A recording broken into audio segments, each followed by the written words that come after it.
Un café perfectamente ubicado, un libro abierto en la página 45. La luz de la tarde encuadrada para el formato de Instagram y la frase Domingo de lectura. Hoy leemos, pero también nos aseguramos que el mundo lo sepa. ¿Leemos más? ¿O solo nos gusta parecer lectores? Hoy la invitada especial es la escritora Verónica Coello. Hay una paradoja bastante interesante, y es que nunca había sido tan fácil acceder a libros, recomendarlos, comprarlos, comentarlos y mostrar que los estamos leyendo. Pero eso no necesariamente significa que estemos leyendo más. Entonces aparece la pregunta, ¿estamos ante un boom de lectura o ante un boom de identidad del lector? De eso va este nuevo episodio de Racionalmente Irracional. Bienvenidos. Hola, aquí empezamos Racionalmente Irracional. Bienvenidos. Empecemos con data, antes de presentarles a nuestra invitada de hoy. En Ecuador, el 76.7% de la población declaró leer diariamente en el 2021. Es la última data que tenemos. Pero el promedio fue de apenas 1.7 libros por año por persona. Un libro completo y un libro incompleto. Eso lo vimos en el especial de educación, episodios... de los iniciales. De los iniciales, búsquenlos. Me parece que es 11 al 15. Ahí hicimos un especial de lectura donde hablamos de esa data y el comparativo con Latinoamérica. Correcto. Lo otro importante es saber que el celular es usado por el 56.7% de los encuestados como principal soporte de lectura.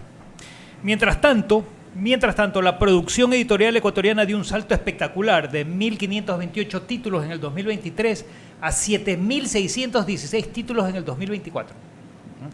De 3.6 millones de ejemplares a 19.4 millones de ejemplares. Pero, siempre hay un pero el 77.9% de los títulos registrados en el 2024 fueron digitales y 80% fueron de carácter académico del sector público. Entonces la pregunta es, ¿estamos construyendo una sociedad de lectores o una sociedad que parece lectora? Ahora sí. ¿Leemos más? ¿O solo nos gusta parecer lectores? Una conversación con la escritora Verónica Coello. Bienvenida, Verónica Coello. Escritora, galardonada con el Premio Nacional de Literatura Miguel Río Frío en el 2020, ¿no? Sí. Con su novela corta llamada Memoria de papel. Educadora y dueña de la librería Ataraxia. Se viene la primera pregunta de este diálogo, querida Verónica. ¿Estamos dejando de leer libros o estamos cambiando lo que entendemos por leer? Mira, creería que la gente sí está leyendo un poco más. Por eso hay este boom de clubes de lectura.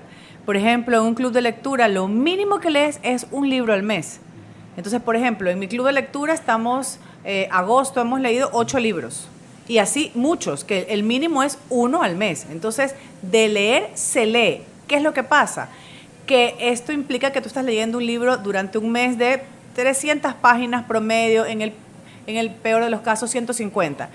Pero hay un boom que es instagramiable, donde necesitas una rotación regular de publicaciones. Entonces, necesito decir que estoy leyendo y un libro al mes no me da contenido. Entonces, digo que estoy leyendo una cosa el lunes, una cosa el martes. Dígame. Espera, que ahí viene una repregunta. Bueno, si quieres, dale. Sí, ¿Quieres entrar a los clubes de lectura? Tiene que ver con los clubes de lectura que he tocado. Dale. Y es que sí, hay en universidades, en librerías, en cafeterías. Aquí en Velocity pueden venir y leer. Gracias a Velocity por darnos el espacio. Centros culturales, redes sociales.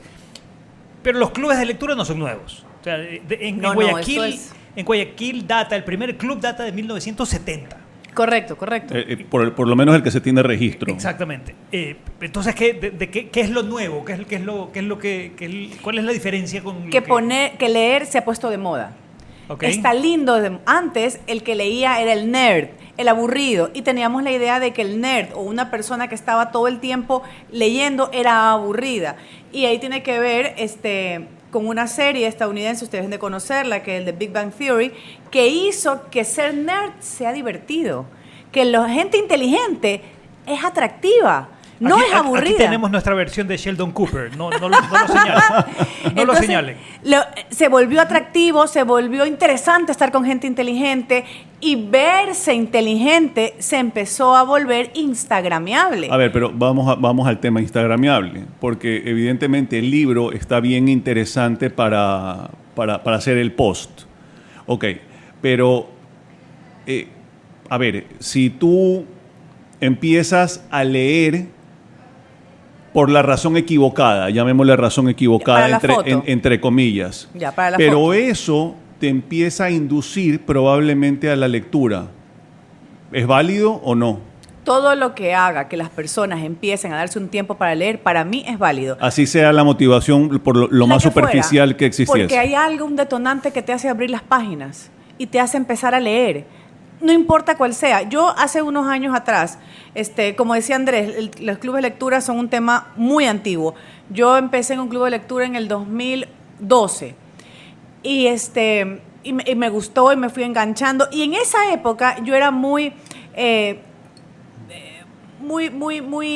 tajante con el tema de ciertas lecturas y discriminaba a otras, y me parecía que si leías cierto tipo de lecturas no eras un lector real y tal. Yo en este momento, con tal de que leas, yo apoyo tu lectura. No me importa, no te juzgo, y dejé de juzgar a la gente porque entendí que lo que importa es que tú leas.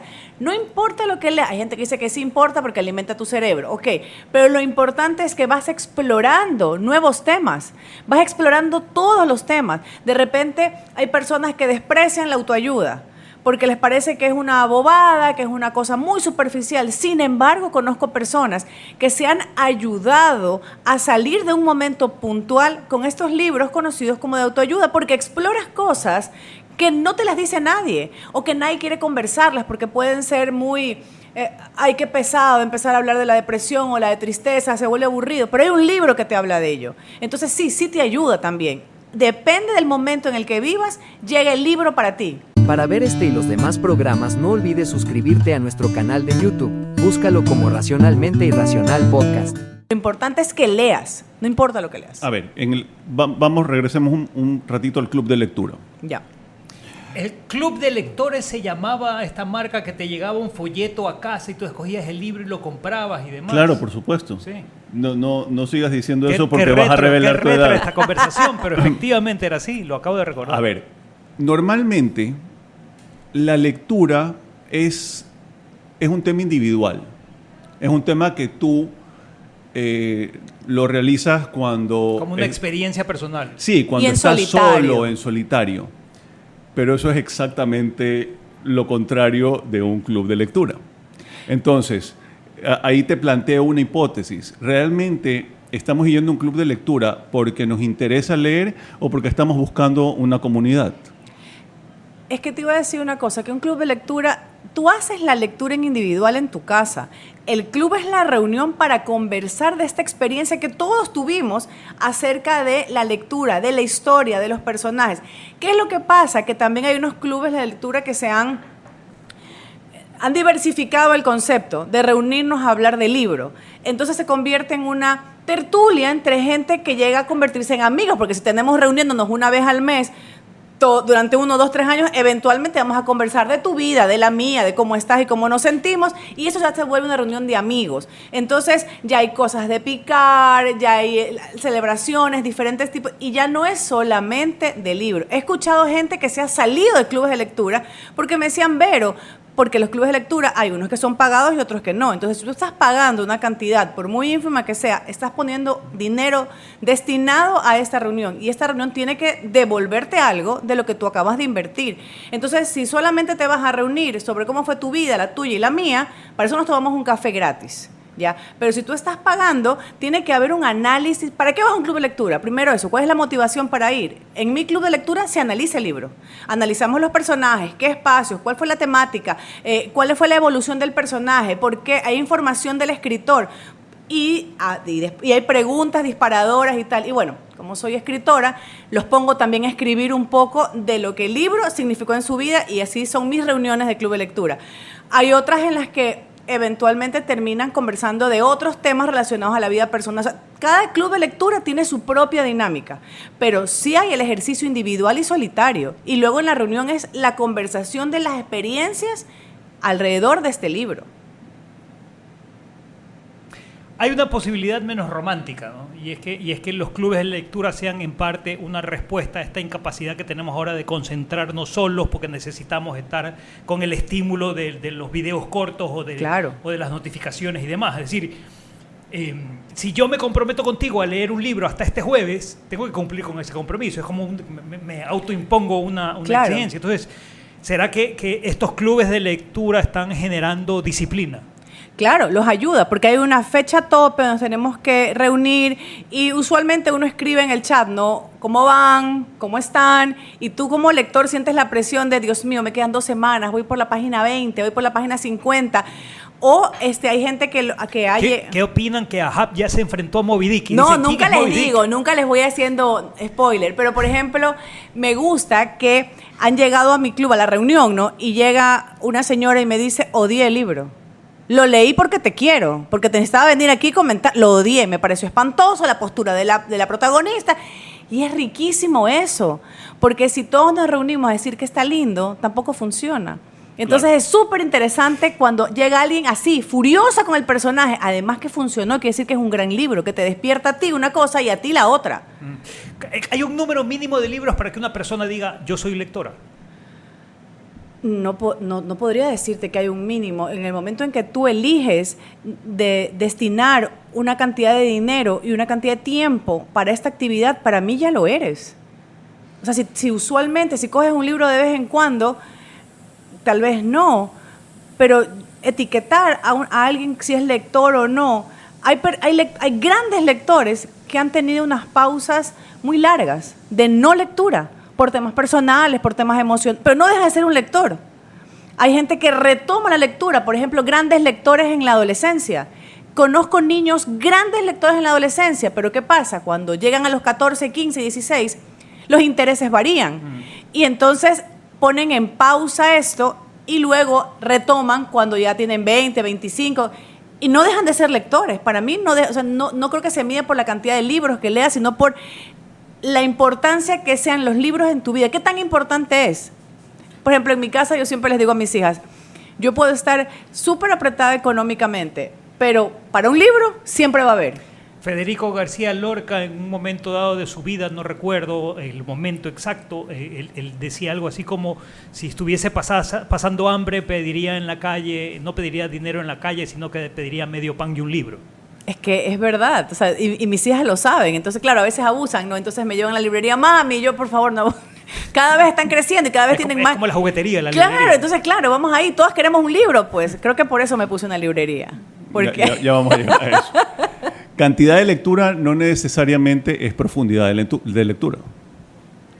Cantidad no es profundidad, no, porque yo puedo leer muchos libros por diferentes razones y no necesariamente tienen que ser lecturas muy, muy profundas. No necesariamente la cantidad sea la profundidad. Y tampoco tiene que ver con comprensión. Y tampoco con comprensión. Conozco gente que termina un libro y tú le preguntas luego y no se acuerda. Y no entendí, pero de eso hablaba el libro, ¿en serio? No, pero nunca lo dije, sí lo dijeron. ¿Vale más leer muchos libros o recordar un libro después de 20 años? Es que hay libros que te marcan, y hay libros que son lindos y luego los dejas. Yo leí 100 años de soledad cuando tenía 14 años y creo que lo leí por la presión de mi papá o porque me quería sentir intelectual y cómo no iba a leer un clásico. En este momento te digo que empecé a ver la serie, ¿no? Entonces yo veía la serie y le decía a mi novio, mira, va a pasar esto, va a pasar lo de acá. Y todo lo que fue en la primera parte de la serie, porque ya se estrenó la segunda parte. En la segunda parte, mi novio me dice, ¿y aquí qué va a pasar? Y le digo, creo que esta es la parte del libro en la que ya dejé de pararle bola, porque eso ya no me acuerdo. Bueno, de hecho, a veces lees un libro en una etapa de tu vida y luego la vuelves a leer en otra etapa de tu vida y lo lees completamente distinto. Sí. Sí, a mí me pasó con Juan Salvador Gaviota y con El Principito. El Principito es un clásico de los que dependiendo, lo puedes leer 4 veces y 4 veces lo lees en forma distinta. Es loquísimo, sí, claro. Entonces, hay libros que te vas a acordar siempre, libros que te vas a olvidar y no por eso no quiere decir que en su momento fueran buenos. Yo tengo un problema de memoria últimamente y me olvido. Entonces, hay algunos libros, además que tengo... En mi club de lectura tengo personas que son muy, muy exigentes. Entonces, primero, el libro que yo les recomiendo o la propuesta para nuestra siguiente lectura, yo tengo que haberlo leído. Eso es mínimo, básico, fundamental. No es que lo voy descubriendo con ello, tengo que haberlo leído. Entonces, porque tengo esta persona que me pregunta, ¿y tú lo leíste? Sí, lo leí. ¿Te gustó de verdad? Sí, me gustó. ¿Tú crees que a mí me va a gustar? Entonces, y de verdad son preguntas reales para esta persona. Entonces, a veces tengo que decirlo, creo que te va a desafiar, creo que no te va a gustar, lo vas a odiar, pero por eso es importante que lo leas y así. Entonces, me obligo a yo también leer cosas para poder hacer la propuesta. ¿Cuántos libros lees? Bueno, lo mínimo con el curso, 1, ¿no? Con mis cursos, porque tengo a veces se me cruzan y no leemos los mismos. Entonces, ya a veces 1, a veces 2, y aparte mis lecturas personales, las que yo elijo porque las disfruto, porque son mías, porque son de Julio Cortázar, porque son así, ya, me encantaron. Y tal vez serán, ¿qué? Unos 3 libros al mes. Al mismo tiempo. No, yo termino uno y empiezo el otro y luego el otro. No puedo, y admiro profundamente esa simultaneidad de lectura que tienen algunas personas, yo no puedo, porque siento que le soy infiel a uno de los libros, o me pierdo o empiezo a cruzar los personajes, entonces a cada libro le doy su tiempo y su atención y luego voy al siguiente. Yo sí combino libros. Sí, yo también combino libros. Yo porque no puedo. Es más, es que para mí hay ciertos libros, por ejemplo, para antes de dormir. Y existe otro libro si llegué a una cafetería y voy a leer. No sé, pero bueno. Claro, cada uno lee a su manera, ¿no? ¿Sabes qué sí me pasó? Tengo un libro que lo tengo allí en la librería. Yo usualmente leo o sé más o menos de qué va cada libro. La contacté a la escritora desde España nos hizo un video lindo promocionando su libro y yo lo empecé a leer y me generó tal ansiedad, a lo mejor porque fue un tema de espejo, que necesité parar, necesité detener la lectura un rato y ya, porque hablaba de una mujer que hablaba sobre este peso que las mujeres siempre tenemos, ¿no? Tengo que caminar 10,000 pasos, tengo que hacer ejercicio, tengo que cargar pesas, tengo que comer sano, tengo que ponerle más proteínas, tengo que tomar la vitamina, tengo que hacer, y tengo, que al final no tienes nada, solo un montón de agobio. Y entonces creo que ella empezaba a relatar su día previo al cumpleaños de uno de sus hijos, y la verdad es que me generó a mí tanta ansiedad, porque yo había vivido un día parecido, entonces que dije, no, necesito descansar, no puedo leer esto ahorita. ¿Tú crees? A ver, vinculemos la lectura, y con esto de soy lector, con la identidad, ¿sí? Hay gente que se define como book lover o como bookworm o bookstars, también tenemos bookstars. O el book talk reader en TikTok o el romance reader o el fantasy reader además, que no es una etiqueta menor, porque el hashtag BookTok ya supera los 200,000 millones de visualizaciones en TikTok. ¡Qué loco! Eso no es una comunidad pequeña. Estamos hablando de una subcultura en Internet, de las más grandes, de hecho. Entre paréntesis, de los programas que hemos hecho de lectura, este ya es el 3er programa que hacemos de lectura, son de los que mayor cantidad de visualizaciones tienen, ¿no? Para ver este y los demás programas no olvides suscribirte a nuestro canal de YouTube, búscalo como Racionalmente Irracional Podcast. O si prefieres, escúchanos en Spotify, Apple Podcast, Amazon Music o en tu plataforma favorita. BookTok en TikTok ha impulsado géneros como romance, como fantasía, y ha contribuido a llevar lectores a librerías y a crear comunidades presenciales. De hecho, el año pasado el negocio de libros en Estados Unidos creció, de libros impresos creció. Se vendieron más libros impresos el 2025 que el 2024. Cuando se decía, no, todo está yendo al mundo digital y demás, estamos dando un paso hacia atrás. Ojalá. Y no se queda atrás en likes. Otro caso, España, BookTok impulsó la venta de 6.3 millones de libros en el 2025. Esos fueron 116.6 millones de euros. 29% de los usuarios españoles compró un libro o siguió un autor después de haber visto un video en TikTok. Europa, La cifra sube más de 50 millones de libros vendidos con un valor de más de 800 millones de euros. Reino Unido, TikTok lanzó una lista oficial mensual de bestsellers. Algo que antes hubiera sonado absurdo, ¿no? Que una plataforma como TikTok te sugiera, anda y cómprate este libro físico, impreso. Claro, nada que ver. Para para el concepto de la plataforma. Una red social marcando una tendencia de un libro, ¿no? Lo más interesante es a quién le llega. Si vamos a la data, 59% de las personas de las que estamos hablando tienen entre 16 y 25 años. ¡Qué bueno! Que leen en papel, que no leen en digital. Pero leen en papel gracias a la tendencia en digital, ¿no? Y no solo es percepción, desde el 2021 la compra de libros ha crecido 75%. ¿En qué grupo? En el grupo 14-24 años. Es decir, esta generación a la que criticamos de ser la generación que no lee, en realidad, y que no lee porque está pegada al celular, en realidad es la misma generación que está comprando libros. Entonces, está cambiando la tendencia.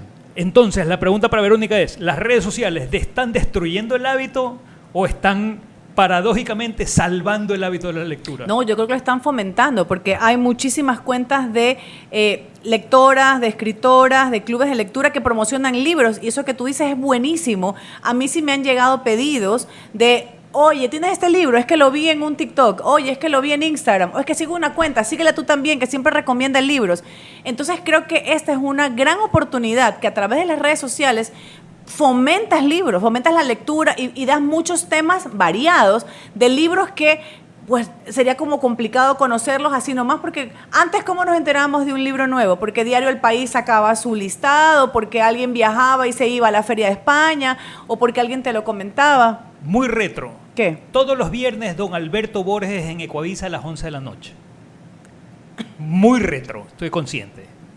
Pero había... No habías nacido. Si alguien no sabe, ¿Cómo? Yo sí me acuerdo si alguien de no don sabe de lo Alberto. que estamos hablando, por favor, pregúntele a ChatGPT. A su papá. No, O claro. a su abuelito. Pero antes hacían las recomendaciones.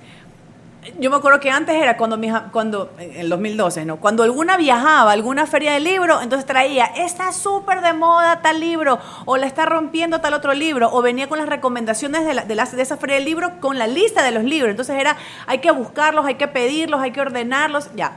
En cambio ahora ya te evitas todo esto. No tienes que viajar. Instagram o TikTok te dice, mira, estos libros acaban de salir, se acaban de publicar, tal escritora el 15 de agosto lanza su nuevo libro. Entonces es súper interesante todo este abanico de oferta que tienes ahora que no pudieras enterarte si no fuera a través de las redes sociales. Entonces, para mí es muy positivo eso. De hecho, yo también los promociono de la misma manera. A ver, probablemente la pregunta que te hice anteriormente de cuántos libros lees, realmente la pregunta debería ser ¿qué está haciendo la lectura en ti? Entonces, a veces los lectores tradicionales, y lo mencionaste al comienzo del episodio, pueden tener una especie de elitismo, ¿no? Eso no es literatura, eso es, Claro, comercial, eso es romance, eso no cuenta. Claro.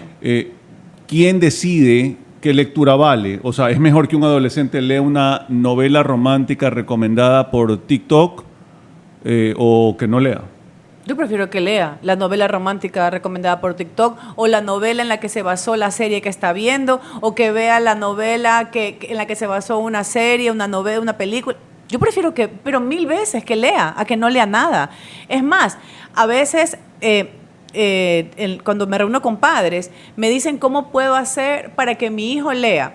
Mi primera pregunta siempre es, ¿usted lee? Claro. Porque si usted no lee, el chico no tiene un ejemplo a seguir. Y de ahí viene el tema que concientizar a las personas, porque probablemente a ti te gusta la novela romántica, pero te da vergüenza decir que me gusta. Que te vean leyéndola, ¿no? Un poco desinhibir, y si lees, lees. Claro, hay que ser sinvergüenza en la vida. Sin vergüenza. Y la otra es crear el contexto. Entonces, no le puedes pedir a tus hijos que lean si no hay libros en tu casa. Correcto. Lo que yo les recomiendo a los padres cuando me vienen a preguntar eso, después de preguntarles si leen, y a veces me dicen, no leo, pero quiero que ellos lean. Ya, vamos a hacer como un challenge. Ya, usted con su hijo, vaya a una librería y escojan el mismo libro, pregúntale a los dependientes porque están bien capacitados. Un libro que lo pueda leer usted y su hijo al mismo tiempo. Se compran esos 2 libros y los leen y se ponen deadlines. En 2 semanas vamos a leer hasta tal página. En 2 semanas más. Y esa reunión para conversar del libro tiene que ser una reunión real. O sea, usted y su hijo salen de la casa, se cambian de ropa, salen de la casa, eligen un lugar, una cafetería, lo que a ustedes les guste, y se reúnen. Y los 30 primeros minutos hablan del libro, hasta la página que quedaron. Y luego, si quieren, se siguen tomando el café, comen o se van a pasear. Pero hagan eso. Y eso es una forma de conectar padre e hijo, mejorar sus relaciones y tener algo en común que sea algo fuera de la casa, que solo los conecte a ellos. O si son papá, mamá e hijo mayor, o papá, mamá, o mamá e hija. Y eso los ayuda un montón. Y los libros pueden ser este nexo que une las distancias entre los padres. A ver, cuando inició el capítulo, Andrés hablaba de algunos números editoriales en el Ecuador. El sector editorial ecuatoriano, el 28.8% de las editoriales señaló que la falta de hábitos de lectura como la principal limitante para el consumo de libros. La industria dice que produce más libros, pero reconoce que necesita más lectores. Tú acabas de empezar hace algunos meses tu librería Ataraxia. ¿Qué explicación le encuentras a esto? ¿Cuál es tu experiencia con la librería? Mira, hay un tema de esnobismo también, que está a veces incluido. Hay como mucha ansiedad, hay un grupo de lectores que tienen mucha ansiedad en estar subidos en la ola del trending de lo que se está leyendo. Entonces, todo lo que acaba de salir, lo que se acaba de publicar, lo que acaba de ganar un premio, eso es exactamente lo que quieren leer, más allá de la temática, ¿ya? Y hay una tendencia a leer extranjeros, no nacionales, por una falta de nacionalismo, por una ignorancia de la calidad de escritores que tenemos. Yo promuevo la escritura ecuatoriana. De hecho, hace poco, Ernesto Carrión, que es un guayaquileño, y a mí me gusta decir que es guayaquileño más que ecuatoriano, pero es el primer guayaquileño publicado por Anagrama, que es una editorial española muy conocida, muy elitista, muy difícil de acceder, y es carísima además de comprar. Bueno, es el primer ecuatoriano guayaquileño que se publica ahí, con su catálogo de aves muertas. Entonces, claro, yo a través de mi librería tuve acceso a esos libros que no se vendían en Ecuador, no se vendían en América Latina, porque solamente se estaban vendiendo en Europa. Y tuve acceso, traje unos cuantos, lo leímos en mi club de lectura y él vino. Porque me parece que es interesante no solamente leer ecuatorianos, sino escucharlos, a los que están vivos, ¿no? Escucharlos, conversar con ellos, cómo ven ellos la literatura, porque a veces pensamos que los escritores, y te lo digo porque esta persona que tengo en este club de lectura que es así difícil, esta persona me decía, a ver, ¿me vas a poner a leer ecuatorianos? Déjame adivinar de qué se trata. ¿De la indígena violada, de la droga, de los narcotraficantes? Y le digo, error en las 4 opciones. No se tocan ninguno de esos 4 temas. Es realmente una literatura de calidad, porque Ecuador escribe y Ecuador escribe bien.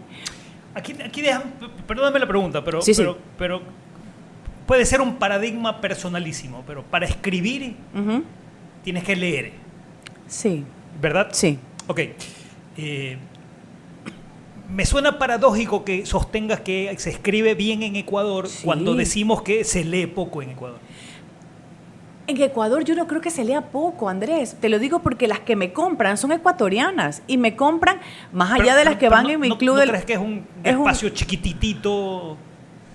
No creo que sea tan pequeño. El problema de los promedios es la dispersión. Los números, yo soy un convencido que los lectores, o sea, el grupo lector es me voy a arriesgar a decirlo, es un nicho muy fiel. Pero si tú lo ves en los números macros... La gente lee poco, tú dices. O sea, los números lo reflejan. 1.7 libros por año. Pero imagínate, cuando tienes países como Argentina o como Chile que están arriba de 5, 5.4, 4.8. No recuerdo cuál es cuál entre los dos. Entonces, estamos hablando de que estamos entre los países con menor cantidad de lectura de libros por año. Y ojo, per cápita, claro. Entonces, claro, tú tienes el nicho lector, es un nicho muy fiel, muy dedicado, muy enfocado y creas una comunidad. Y probablemente en ese sentido, que creas la comunidad, nos empezamos a ver el ombligo. Entonces, estamos aquí sentados 3 lectores y decimos, Uy, leemos mucho. todos leemos. Pero, por ejemplo, porque 3 coincidimos. Pero mira, en la feria del libro que hacen en Guayaquil, anda a la feria del libro a las 4 de la tarde, te mueres, pues hay una fila gigantesca. No, sí, me pasó, el año pasado lanzaste tu libro Sí. y yo normalmente no voy un sábado a la feria del libro, sino que voy entre semana y Que está más y suave. al mediodía. Pero fui el sábado porque iba al lanzamiento de tu libro y era insoportable Claro. las filas. Pausa. Vamos a hacer una pausa para ir a algo más básico, Ya. que es para Verónica Leere. Es mi salvación, a mí me ha salvado leer. Leer y escribir son 2 cosas que para mí van juntas. Y me han salvado porque en diferentes momentos de mi vida donde yo realmente sentía que me faltaba respirar, que me ahogaba, que mi vida, me divorcié, por ejemplo, en uno de estos momentos de mi vida. Y fue muy difícil. Y agarrarme de los libros, leer, escribir, pero básicamente sumergirme en estos otros mundos y ver el mundo de otra manera, a mí me ayudó muchísimo. Eso nos lleva, creo, a la siguiente pregunta, es ¿para qué lees? Sí. ¿Para qué leemos? Para distraerte. Yo para sentirme para viva, escapar. yo necesito, es como respirar. ¿Pero crees que así es para todo el mundo? ¿Todos necesitan sentirse vivos? No, hay gente que lee para escapar, hay gente que lee para distraerse, hay gente que lee para poder concentrarse. Mira la ironía, yo leo una novela para que mi cabeza descanse y poderme concentrar luego, o de aquí alguna palabra se vuelve un disparador para otra cosa. Hay mucha gente que se sumerge leyendo, por ejemplo, ensayos, y de allí sacan ideas para otra cosa que no tienen nada que ver con literatura. Entonces puede ser para muchas cosas. ¿Te parece que yo te dé un par de frases y me digas lo primero que se te ocurra? Uy, Cristo, ya. Un libro que todo el mundo debiera leer. Y no vale que digas la Biblia. ¿Sabes qué es el más leído, no? Sé que es el más vendido. Sí. Es el más vendido, el más leído. Es una locura, pero es verdad. Y el segundo es La cabaña del tío Tom. No, también es Sí, cierto. también es verdad. Pero mira que lo hacemos como, es muy gringo, ¿no? La cabaña del tío Tom. A ver, ¿qué libro yo creo que todo el mundo debería leer? Yo creo que todo el mundo debería leer El Principito, porque no es un libro de niños. Parecería, pero no es un libro de niños. Es un libro con una mirada que te va cambiando dependiendo de tu situación emocional, de la cantidad de años que tienes. Entonces, El Principito es un libro que deberías leer siempre. Un libro sobrevalorado. Un libro, 100 años de soledad. 100 años de soledad está sobrevalorado. La gente se siente intelectual e inteligente por decir que lo leyó, pero es un libro muy complejo. Yo tenía compañeras y luego, y luego escuché de más gente que también lo hizo, ahora que salió la serie, la gente lo comentaba. Hicieron árboles genealógicos para poder entender, porque claro, casi todos se llaman Aureliano. No, me parece que está sobrevalorado. Perdón para la gente que lo ama, pero yo creo que Gabriel García Márquez tiene otros libros preciosos. 12 cuentos peregrinos, por ejemplo, todo el mundo debería leerlo. Pero 100 años de soledad está sobrevalorado. Un Perdón. libro que te cambió la manera de pensar. Un libro que me cambió la manera de pensar. Es que solo puedo pensar en Rayuela, de Julio Cortázar, que lo amo con mi vida. Es un libro difícil, que para mucha gente está sobrevalorado también, así como 100 años de soledad. Pero me cambió la forma de ver la distancia, el viaje, el amor, los amores imposibles también, el amor que idealizas. Y sobre todo me encantó que Julio crea un lenguaje.